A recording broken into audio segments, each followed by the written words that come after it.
बिस्मिल्लाहिर्रहमानिर्रहीम। अस्सलाम वालेकुम डियर स्टूडेंट्स। Chapter 6 knowledge 6.5। तो 6.5 को हम डिस्कस करेंगे, जिसको टाइटल दिया है टॉर्क एंड स्टेबिलिटी। और इसमें हमने जो एसएलओस कवर करना है वो एसएलओस क्या है? एनालाइज, हम तज्जिया करेंगे क्वालिटेटिवली, यानी क्वांटिटेटिवली नहीं, क्वालिटेटिवली, यानी कोई मैथमेटिकल रिलेशन के हवाले से नहीं। तो हम फिजिकली चीजों को अंडरस्टैंड करेंगे, इसका तज्जिया करेंगे। किस चीज का? The effect of the position of the centre of gravity on the stability of simple objects, यानी जो हमारे सिंपल ऑब्जेक्ट्स हैं उनकी स्टेबिलिटी पे सेंटर ऑफ ग्रेविटी की पोजीशन का क्या इफेक्ट है, कि सेंटर ऑफ ग्रेविटी की पोजीशन के चेंज होने के साथ हमारे पास स्टेबिलिटी पे क्या फर्क पड़ता है। पहला एसएलओ ये होगा। और दूसरे एसएलओ में क्या है? Propose how the stability of an object can be improve, किसी भी ऑब्जेक्ट की स्टेबिलिटी को कैसे इंप्रूव किया जा सकता है, उसकी थोड़ी वजाहत भी है नीचे। ये काम हम कैसे करेंगे? Bye lowering the centre of mass, centre of mass कह लो या सेंटर ऑफ ग्रेविटी कह लो। और दूसरा and increasing the base area of the object, object का बेस एरिया बढ़ा के, और दूसरा क्या है, या सेंटर ऑफ ग्रेविटी को लोअर करके आप किसी भी ऑब्जेक्ट की स्टेबिलिटी को इंप्रूव कर सकते हो, इंक्रीज कर सकते हो। तो डियर स्टूडेंट्स, इन बातों को अंडरस्टैंड करने के लिए हम सबसे पहले यहां पे एक पॉइंट अंडरस्टैंड करते हैं कि हमारे पास, अगर आप ये देखो कि ये एक पॉइंट मैंने लिखा है कि कोई भी एक ऑब्जेक्ट है, अगर वो स्टेबल हालत में, अगर वो किस हालत में है? स्टेबल हालत में है, तो स्टेबल होने के लिए एक कंडीशन है। वो कंडीशन आपने याद रखनी है। वो कंडीशन क्या है? कि सपोज करो जैसे ये पेंसिल है और इसको किसी सरफेस पे रखा हुआ है, और सी जी इसका सेंटर ऑफ ग्रेविटी है। सी जी क्या है? इसका सेंटर ऑफ ग्रेविटी है। और यहां से लेके यहां तक इसकी ये बेस ऑफ सपोर्ट है। ये क्या है? बेस ऑफ सपोर्ट, या इसको बेस एरिया भी कह सकते हो। मैं क्या करता हूं कि अगर सेंटर ऑफ ग्रेविटी से एक वर्टिकल लाइन ड्रा करता हूं, सेंटर ऑफ ग्रेविटी से एक वर्टिकल लाइन ड्रा करता हूं, और इस लाइन को आप line of action of weight भी कह सकते हो, line of action of weight भी कह सकते हो। तो ये जो वर्टिकल लाइन मैंने सेंटर ऑफ ग्रेविटी से ड्रा की है, अगर तो ये बेस एरिया में से पास करे, किस में से पास करे? बेस एरिया में से पास करे, तो आप कहोगे कि हमारा जो ऑब्जेक्ट है वो स्टेबल है। हमारा ऑब्जेक्ट क्या है? वो स्टेबल स्टेट में है, वो स्टेबल है। अच्छा, अब ये होता क्या है जब इस तरह की कंडीशन बनती है? जब line of action of weight base area में से पास करती है, तो उस वक्त इस ऑब्जेक्ट के ऊपर नेट फोर्स भी जीरो होती है, और इसके अलावा हमारे पास नेट टॉर्क भी जीरो होता है। यानी उसमें कोई किसी किस्म की कोई रोटेशन भी नहीं होगी, और ना यहां पे किसी किस्म का एक्सेलरेशन प्रोड्यूस होगा। तो यहां पे आप देख सकते हो कि दो फोर्सेज हैं इस सिचुएशन में। एक हमारे पास लाइन वेट की फोर्स है, और दूसरा यहां पे क्या है? Normal force of the surface है ऑन द पेंसिल। तो ये दोनों फोर्सेज की जो लाइन ऑफ एक्शन है वो एक ही है। दोनों फोर्सेज की लाइन ऑफ एक्शन सेम है। लाइन ऑफ एक्शन सेम होने की वजह से ये दोनों फोर्सेज एक दूसरे के इफेक्ट को क्या कर रही है? कैंसिल कर रही हैं। इसका मतलब यहां पे नेट फोर्स जीरो हो रही है। क्या हो रही है? नेट फोर्स जीरो हो रही है। और एक ही लाइन के अलोंग होने की वजह से इन फोर्सेज की वजह से कोई रोटेशन भी प्रोड्यूस नहीं होगी। इन फोर्सेज की वजह से कोई रोटेशन भी प्रोड्यूस नहीं होगी। इस वजह से हमारा ये ऑब्जेक्ट, ये जो पेंसिल है, ये स्टेबिलिटी में है, स्टेबल है। तो याद रख लो, जब भी line of action of weight of the object passes through base line, passes through base area, तो इन दिस स्टेट हमारा ऑब्जेक्ट क्या होगा? वो स्टेबल कंसिडर होगा, क्योंकि उस सिचुएशन में उस पे लगने वाली तमाम फोर्सेस का सम जो है वो क्या होगा? जीरो होगा, और उसमें किसी किस्म की कोई रोटेशन भी प्रोड्यूस नहीं होगी। ये सिचुएशन ये नीचे वाली फिगर में भी आप देख लो कि अगर ये पेंसिल लाइंग हॉरिजेंटली, तो इसमें भी हमारे पास अगर मैं सेंटर ऑफ ग्रेविटी से वर्टिकल लाइन ड्रा करूं तो वो ये हमारी जो बेस लाइन है, बेस एरिया है, उसमें से पास कर रही है। तो ये भी कौन सी स्टेट है? ये भी स्टेबल स्टेट है। ये भी क्या है? स्टेबल स्टेट है। तो ये दोनों जो स्टेट्स हैं ये स्टेबल स्टेट है। इसके अलावा ये अगर इस सिचुएशन को देखें, अगर इसको थोड़ा सा आपने टिल्ट किया हुआ है, इस तरह की सिचुएशन में है, तो ये वाला हमारा पॉइंट ऑफ कॉन्टेक्ट है। पेंसिल और सरफेस यहां पे आपस में कॉन्टेक्ट में है, तो इस यहीं से ये जो सरफेस है ये इस पेंसिल के ऊपर नॉर्मल फोर्स लगाएगी। तो नॉर्मल फोर्स तो ऊपर लग रही है, लेकिन जो सेंटर ऑफ ग्रेविटी से वर्टिकल लाइन ड्रा कर रहे हो वो तो डाउनवर्ड है। अब मुझे बताओ कि इन दोनों की जो लाइन ऑफ एक्शन है क्या सेम है? अब इनकी लाइन ऑफ एक्शन सेम नहीं है। अब लाइन ऑफ एक्शन डिफरेंट होने की वजह से होगा क्या कि जो हमारा पॉइंट ऑफ कांटेक्ट है वो एज ए पाइवट पॉइंट काम करेगा, और यहां पे जो वेट वाली फोर्स है ये इस पेंसिल को एंटी क्लॉकवाइज रोटेट कर देगी। वेट वाली फोर्स क्या करेगी? इसमें एंटी क्लॉकवाइज रोटेशन प्रोड्यूस कर देगी, इसमें टॉर्क प्रोड्यूस कर देगी। क्या प्रोड्यूस कर देगी बेटा? टॉर्क। और ये नीचे गिर जाएगी, अपनी उस पोजीशन से हट जाएगी, और इस स्टेट को आप कहते हो अनस्टेबल स्टेट। क्या कहते हो? Unstable state. अच्छा, इस केस में अगर आप देखो, ये हमारे पास अगर लाइन इसका जो बेस एरिया है वो यहां से लेके यहां तक है, तो क्या ये line of action of weight base line में से पास कर रही? जी डियर स्टूडेंट्स, हमारे पास अगर आप देखो तो ये ऐसा सिनेरियो बन गया है जिसमें जो वेट वाली लाइन है, जो कि एक वर्टिकल लाइन है, जो सेंटर ऑफ ग्रेविटी से ड्रा की गई है, वो बेस लाइन में से पास नहीं कर रही। और इसका मतलब है कि पीछे हमने स्टेबिलिटी की यही तो बात की है कि अगर हमारे पास जो line of action of weight है वो कहां से गुजरे? बेस लाइन में से पास करे तो वो स्टेबल होगी। तो यहां तो बेस लाइन में से पास नहीं कर रही, इसलिए ये स्टेबल स्टेट नहीं है। ये स्टेबल स्टेट नहीं है। तो इस तरह से आपने देख लिया कि स्टेबिलिटी के लिए हमारे पास एक ही कंडीशन है, और वो क्या है? जो एक vertical line centre of gravity से ड्रा की जाती है वो line must pass through base area, must pass through base line. ठीक हो गया बेटा? तो ये पॉइंट आपने सीख लिया। अब आते हैं यहां पे, ये एक हमारे पास leaning of tower of Pisa है।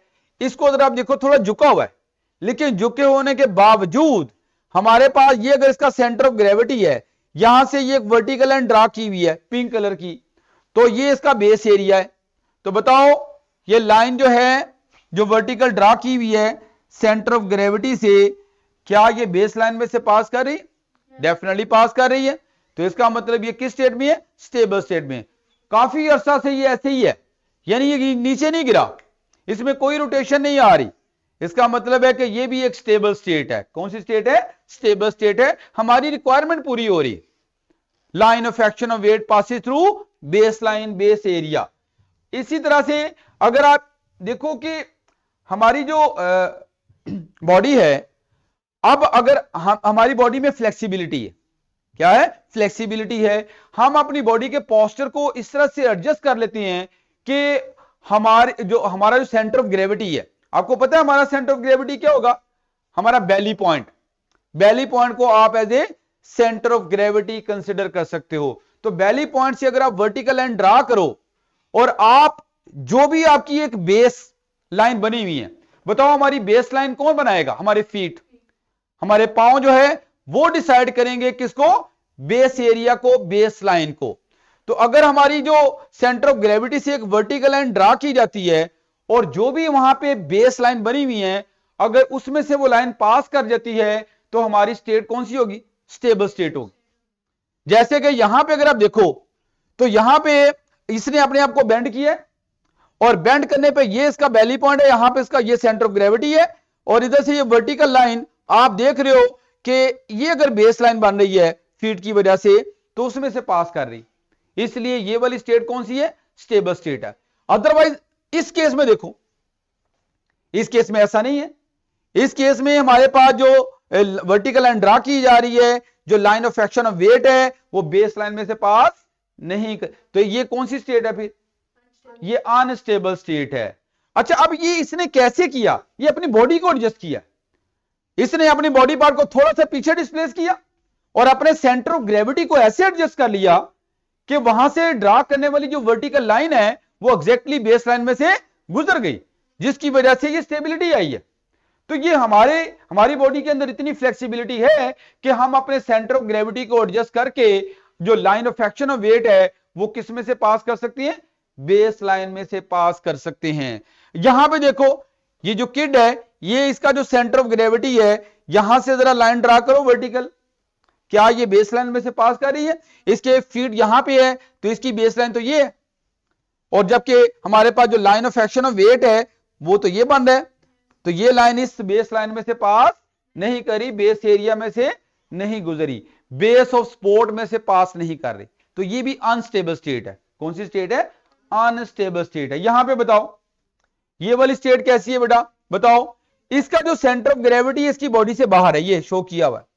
मैंने आपको बताया था कि बॉडी की शेप डिफरेंट होने की वजह से ऐसी पॉसिबिलिटी भी है कि हमारा जो सेंटर ऑफ ग्रेविटी है वो बॉडी में से बाहर भी हो सकता है, जैसा कि यहां पे है।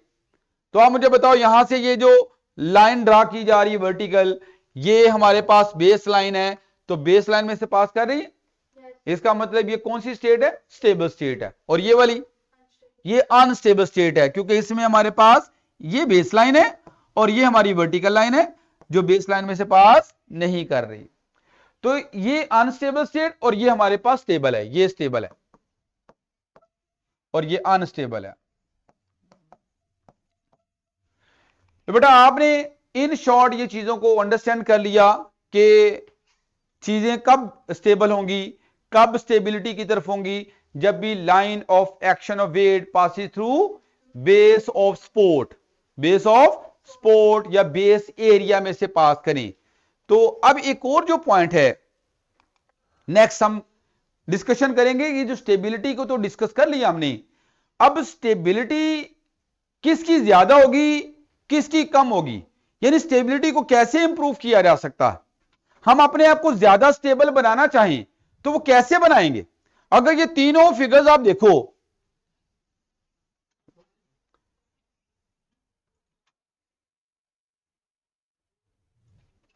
अगर इन तीनों फिगर्स को देखो तो बताओ इस केस में अगर कोई शख्स हमारे पास, इनमें से तीनों पर्सन में से बताओ ज्यादा स्टेबल हालत में कौन है? अगर आप रफ सा आइडिया दो इसके बारे में, तो इसको आप ज्यादा स्टेबल कह रहे हो कि ये गिरेगा नहीं, ये गिरेगा नहीं। अच्छा, किसी भी ऑब्जेक्ट की स्टेबिलिटी का अंदाजा हम कैसे लगाएंगे? उसके लिए मैं एक अहम बात बताने लगा हूं कि आप किसी ऑब्जेक्ट जिस स्टेट के अंदर है, जिसको आप चेक करना चाह रहे हो कि वो स्टेट कितनी स्टेबल है, तो आप वहां से उसको डिस्टर्ब करो। क्या करो? अगर तो आपको उसको गिराने के लिए, आपको उसको गिराने के लिए ज्यादा डिस्टर्ब करना पड़ रहा है, आपको ज्यादा एफर्ट करना पड़ रही है, तो इसका मतलब वो स्टेट जिसमें वो है वो ज्यादा स्टेबल है। लेकिन अगर आप थोड़ा सा आप उसको डिस्टर्ब करती हो और वो नीचे गिर जाता है, इसका मतलब वो क्या है? वो लेस स्टेबल है। वो क्या है? लेस स्टेबल है। तो यही वजह है कि आप इसको गिराना चाहो, ये तो नहीं गिरेगा, ठीक है, जबकि इसको गिराना चाहो आसानी से गिर जाएगा। तो इसका मतलब ये वाली स्टेट हमारी लेस स्टेबल स्टेट है और ये वाली स्टेट हमारी मोर स्टेबल स्टेट है। और इससे पहले जो मैंने पेंसिल वाली फिगर बनाई थी, इसको भी अगर आप देखो तो इसमें भी आप देखो कि इसमें आप इसको थोड़ा सा अगर फोर्स लगाते हो, थोड़ी सी एफर्ट की वजह से ये क्या होगा? ये गिर जाएगा। और ये ज्यादा एफर्ट की वजह से इसको हम इस पोजीशन से हिला पाएंगे। यानी गिराने का मतलब है उसकी पोजीशन को चेंज करना, उसकी पोजीशन को चेंज करना। तो ये वाली पोजीशन आसानी से चेंज होगी और ये वाली पोजीशन मुश्किल से चेंज होगी। इसका मतलब है ये ज्यादा स्टेबल स्टेट है और ये लेस स्टेबल स्टेट है। तो स्टेबिलिटी भी बेसिकली रिलेटिव होती है। आप स्टेबिलिटी को देखोगे कौन सी ज्यादा स्टेबल है, कौन सी कम स्टेबल है, और उसके लिए क्या चीज देखनी है? आपने ये देखना है कि आप किसी ऑब्जेक्ट को डिस्टर्ब करके देखो आपको कितनी, अगर ज्यादा एफर्ट करना पड़ रही है उसको गिराने के लिए, उसकी पोजीशन को चेंज करने के लिए आपको ज्यादा एफर्ट करना पड़ रही है, तो समझ लो वो क्या है? वो ज्यादा स्टेबल है। अच्छा, अब ये वाली जो बात मैंने आपको बताई है, इसको जरा एक और तरह से भी हम डिस्कस करते हैं। इस पॉइंट को जो भी मैंने आपको बताया कि ऑब्जेक्ट के अंदर वो सलाहियत, ऐसी सलाहियत जिसकी वजह से वो अपनी स्टेट को बरकरार रखने की ज्यादा सलाहियत रखे, ज्यादा कोशिश करे। यानी आप उसको डिस्टर्ब करके, ज्यादा एफर्ट लगा के, तो फिर आप उसको क्या करो, उसको उसकी पोजीशन को चेंज करो, तो तब आप कहोगे वो ज्यादा स्टेबल है। या फिर साइंटिफिकली इसको कैसे बताती हैं, साइंटिफिकली आप इस बात को कैसे बयान करते हो? ठीक है, वो तो मैंने एक फिजिकल अंडरस्टैंडिंग दे दी कि how much effort is required to change the position of the object, that will decide the stability of the object. ये किसको डिसाइड करेगा? ऑब्जेक्ट की स्टेबिलिटी को डिसाइड करेगा। तो साइंटिफिकली लिखा है कि stability is determined by the vertical distance that the centre of gravity is raised in tipping. Tipping का गिराने के लिए कि स्टेबिलिटी को किससे डिटरमाइन करेंगे? वो वर्टिकल डिस्टेंस जो कि सेंटर ऑफ ग्रेविटी को रेज करना पड़ता है, उसकी पोजीशन को चेंज करने के लिए। जाहिर सी बात है, जब आप उस पर एफर्ट लगाओगे, फोर्स लगाओगे, तो उसमें उसका सेंटर ऑफ ग्रेविटी क्या होगा? वो रेज होगा। क्या होगा? रेज होगा। कितना वो रेज होता है? अगर वो ज्यादा रेज होके गिरता है, अगर कोई ऑब्जेक्ट, अगर ऑब्जेक्ट उस वक्त गिरता है जब उसका सेंटर ऑफ ग्रेविटी हमें ज्यादा रेज करके गिराना पड़ता है, तो उस वक्त आप कहोगे वो ज्यादा स्टेबल है। मेरी बात को समझो। इसको आप जरा देखो इस फिगर में, ये हमारे पास दो कप हैं। अब इसमें आप देखो, इनिशियली इस कप का सेंटर ऑफ ग्रेविटी ये यहां पे मार्क किया हुआ है। अब हम क्या करते हैं कि इस पे फोर्स लगा रहे हैं, हम इसको डिस्टर्ब कर रहे हैं। जैसे जब हम इसको डिस्टर्ब करेंगे तो इसका सेंटर ऑफ ग्रेविटी अपनी पोजीशन से क्या होगा? हिलेगा। वो रेज हो रहा है, वो अब यहां पे आ गया। फर्ज करो कप की पोजीशन ये बन गई है और ये हमारे पास सेंटर ऑफ ग्रेविटी इस पोजीशन पे आ गया। पहले सेंटर ऑफ ग्रेविटी का लेवल यहां पे था, लेकिन अब इसने कुछ ना कुछ वर्टिकल डिस्टेंस ट्रेवल किया, वो यहां पे ऑरेंज लाइन से, ऑरेंज एरो से शो किया गया है। ये इसका वर्टिकल डिस्टेंस है सेंटर ऑफ ग्रेविटी का, जो कि एफर्ट लगाने से ये रेज हुआ है, और इसके बाद ये नीचे गिर जाएगा। यानी मुझे इतना वर्टिकल डिस्टेंस इसको यहां पे मूव करवाना पड़ेगा, रेस करना पड़ेगा। किसको? Centre of. दूसरी तरफ इस कप को देखो, जिसका बेस एरिया ज्यादा है, जिसका बेस एरिया ज्यादा है। अब इस पे भी मैं एफर्ट लगाता हूं, तो एफर्ट लगाने पे पहले तो सेंटर ऑफ ग्रेविटी इस पोजीशन पे है। अब अगर आप फोर्स लगा रहे हो इसको गिराने के लिए, तो आपको ज्यादा इसको डिस्प्लेस करना पड़ रहा है, आपको ज्यादा एफर्ट करना पड़ रही है। और इस एफर्ट में आप देख रहे हो कि जो सेंटर ऑफ ग्रेविटी है गिरने से जस्ट बिफोर, वो ज्यादा रेज हुआ है। क्या हुआ है? ज्यादा रेज हुआ है। तो गिरने से पहले अगर सेंटर ऑफ ग्रेविटी ज्यादा रेज हो रहा है, इसका मतलब उसका वर्टिकल डिस्टेंस भी ज्यादा है, और जिसके लिए ये रेजिंग डिस्टेंस ज्यादा होगा वो ज्यादा स्टेबल होगा। वो क्या होगा? ज्यादा स्टेबल होगा। तो इन दोनों में से बताओ कौन सा ज्यादा स्टेबल कप है? बी वाला, क्योंकि इसमें सेंटर ऑफ ग्रेविटी को वर्टिकली ज्यादा रेज करना पड़ा है उसको गिराने के लिए, इसको गिराने के लिए। तो ये पॉइंट आपने सीखा। अच्छा, अब इस चीज के लिए कि अगर आप वर्टिकल डिस्टेंस को इंक्रीज करोगे तो स्टेबिलिटी भी इंक्रीज हो जाएगी। आप किसी भी ऑब्जेक्ट का उसको गिराने के से पहले सेंटर ऑफ ग्रेविटी का जो वर्टिकल डिस्टेंस को बढ़ा दो। आप ये चाहते हो कि सेंटर ऑफ ग्रेविटी ज्यादा वर्टिकल डिस्टेंस ट्रेवल करे, रेस करे, तब वो गिरे। तो वर्टिकल डिस्टेंस को बढ़ाने के लिए हमें करना क्या पड़ेगा? यहां पे दो चीजें हैं, lowering the centre of gravity, centre of gravity को क्या कर दो? लोअर कर दो, और दूसरा इंक्रीजिंग द बेस एरिया।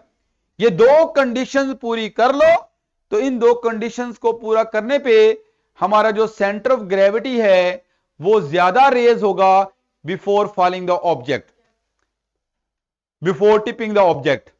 बात समझ आ गई बेटा? तो ये दो पॉइंट अब आपने अंडरस्टैंड करने, ये कैसे हम यहां पे चेंज करेंगे। तो पहले हम बात करते हैं changing the position of the centre of gravity. Centre of gravity को लोअर करना, सेंटर ऑफ ग्रेविटी को लोअर कैसे किया जा सकता है, उसके दो तरीके हैं, दो तरीके हैं आप सेंटर ऑफ ग्रेविटी को लोअर करना चाहो। एक तो हाइट को रिड्यूस कर लो, ऑब्जेक्ट की हाइट को रिड्यूस कर लो, और दूसरा by making the more mass concentration near the base line. क्या मतलब है इसका, इन दोनों पॉइंट्स को हम अंडरस्टैंड करते हैं। पहले हाइट वाली बात कर लेते हैं। तो हाइट वाली बात को समझने के लिए अगर हम ये फिगर देखें, इस फिगर में देखो तो ये हमारे पास ज्यादा हाइट वाला ऑब्जेक्ट है, व्हीकल है, ये कम हाइट वाली है। तो इसका जो सेंटर ऑफ ग्रेविटी, क्योंकि हाइट वाइज ज्यादा जाओगे तो मैस ऊपर की तरफ जा रही है, जब मैस की डिस्ट्रीब्यूशन हाइट वाइज बढ़ेगी तो आपका सेंटर ऑफ ग्रेविटी भी ऊपर की तरफ शिफ्ट हो जाएगा। तो हाइटी ऑब्जेक्ट जो होते हैं उनका सेंटर ऑफ ग्रेविटी हाइट पे होता है, उनका सेंटर ऑफ ग्रेविटी हाइट पे होता है, जबकि जो कम हाइट वाली व्हीकल्स होती हैं उनका सेंटर ऑफ ग्रेविटी लोअर होता है। तो इसका मतलब जितना सेंटर ऑफ ग्रेविटी लोअर होगा उतना हमारे पास ऑब्जेक्ट ज्यादा स्टेबल होगा, स्टेबिलिटी ज्यादा होगी। तो इन दोनों में से किसकी स्टेबिलिटी ज्यादा है? हाँ, ये हमारे पास जो लेस हाइट वाली व्हीकल है। अच्छा, इसको आप उससे भी देख सकते हो, एक सिमुलेशन से। इसमें सिमुलेशन जरा इसी व्हीकल वाली खोलिएगा, दूसरे वाली। हाँ, ये जरा देखिए, इसमें ये दोनों अगर व्हीकल्स को मैं यहां से अगर डिस्टर्ब करता हूं, फोर्स लगा के इनको डिस्टर्ब कर टिल्ट कर रहा हूं, तो आप ये देखोगे कि हमारे पास ये जल्दी गिर जाएगा, इसका थोड़ा सा वर्टिकल डिस्टेंस हुआ सेंटर ऑफ ग्रेविटी का, लेकिन इसके गिरने के लिए वर्टिकल डिस्टेंस ज्यादा रेज हुआ और तब ये गिरा। और इसकी रीजन क्या है? क्योंकि इसका सेंटर ऑफ ग्रेविटी लोअर है। जितना सेंटर ऑफ ग्रेविटी लोअर होगा उतना मटेरियल या ऑब्जेक्ट हमारा ज्यादा स्टेबल होगा। अब इसके बाद हम आते हैं, एक और पॉइंट मैंने बताया, वो क्या बताया था कि सेंटर ऑफ ग्रेविटी को लोअर करने का और कौन सा तरीका है? एक तो हाइट कम कर दो, क्या कर दो? हाइट कम कर दो। दूसरा है मैस। मैंने आपको याद है बेसबॉल बैट हमने एक फिगर को डिस्कस किया था, उसमें मैंने कहा था जिस तरह मैस ज्यादा होती है सेंटर ऑफ ग्रेविटी भी उसी तरफ शिफ्ट हो जाता है। जिस तरह मैस की वैल्यू ज्यादा होगी, बेसबॉल की शेप कुछ ऐसी थी ना, आपके पास इस तरफ से ये ज्यादा थिक था, तो बताओ जो सेंटर ऑफ ग्रेविटी वो किस तरफ शिफ्ट हो गया था? थिकर पार्ट की तरफ शिफ्ट हो गया था, क्योंकि मैस की जो कंसंट्रेशन है, मैस की जो मिकदार है वो थिकर पार्ट की तरफ ज्यादा है। अब अगर हम व्हीकल भी ऐसी बना लें कि ज्यादा की मैस की जो कंसंट्रेशन है वो नियर द ग्राउंड हो, नियर द हाइट वाइज जो ऊपर वाली चीजें वो लेस मैस वाली हो, तो ऐसे केस में हमारा जो सेंटर ऑफ ग्रेविटी है वो किधर शिफ्ट हो जाएगा? ग्राउंड के पास शिफ्ट हो जाएगा, नियर द बॉटम चला जाएगा। और ये आप देख भी रहे हो कि ये इसका सेंटर ऑफ ग्रेविटी है और इसका सेंटर ऑफ ग्रेविटी हमारे पास ये है। इसमें मैस की कंसंट्रेशन ग्राउंड के पास ज्यादा है, बेस लाइन के पास ज्यादा है, तो इस तरह से ये ज्यादा स्टेबल है और ये लेस स्टेबल है। तो दो चीजें हो गई सेंटर ऑफ ग्रेविटी को लोअर करने की, कौन कौन सी? एक हाइट रिड्यूस करके और दूसरा वेट, मैस की कंसंट्रेशन नियर द ग्राउंड बढ़ा के। तो ये मैंने पॉइंट लिखा भी है पीछे, आप इसको देख भी सकते हो, लिखा है making more mass concentration near the base line, या फिर रिड्यूसिंग द हाइट, हाइट को रिड्यूस कर दो। ये दोनों चीजें क्या करेंगी? Lower centre of gravity, centre of gravity को लोअर कर देंगी। अब हम आते हैं नेक्स्ट पॉइंट की तरफ। एक और तरीका भी है कि बेस एरिया बढ़ा दो। किस चीज को बढ़ा दो? बेस एरिया को इंक्रीज कर दो। अगर बेस एरिया बढ़ाओगे तब भी हमारे पास जो स्टेबिलिटी है वो क्या हो जाएगी? इंप्रूव हो जाएगी। स्टेबिलिटी को इंप्रूव करने के दो ही तरीके, lowering the centre of gravity and increasing the base area. तो बेस एरिया की बात को भी हम समझ लेते हैं। इधर काइंडली इसको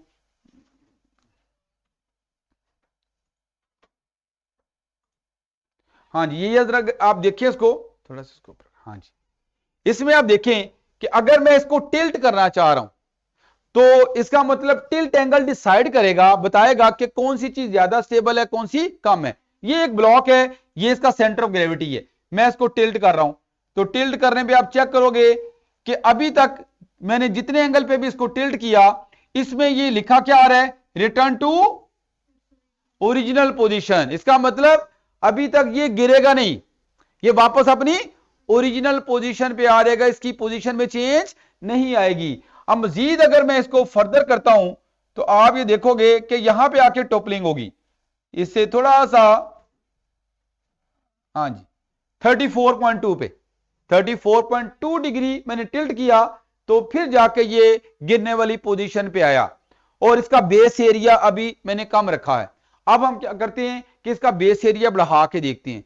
पहले आपने इस टिल्ट एंगल को याद रखना है। अगर टिल्ट एंगल ज्यादा होगा इसका मतलब वो ज्यादा स्टेबल है, उसको ज्यादा डिस्प्लेस करना पड़ रहा है गिराने के लिए, उसका जो सेंटर ऑफ ग्रेविटी वो ज्यादा रेज करना पड़ रहा है। ठीक हो गया बेटा? तो अभी मैं विड्थ को बढ़ाने लगा हूं, दोबारा वापस आते हैं और अब विड्थ को बढ़ा के हम चेक करते हैं। अब मैं अगर टिल्ट एंगल को बढ़ाता हूं तो चेक करते हैं कि हमारे पास टिल्ट एंगल जो है वो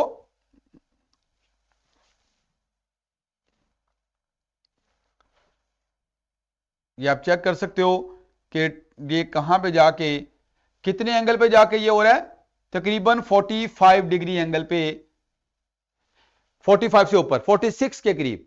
तो पहले 34.2 था। तो ये टिल्ट एंगल क्यों बढ़ा? बेस एरिया बढ़ा दिया, बेस एरिया बढ़ाने से स्टेबिलिटी इंक्रीज हो गई।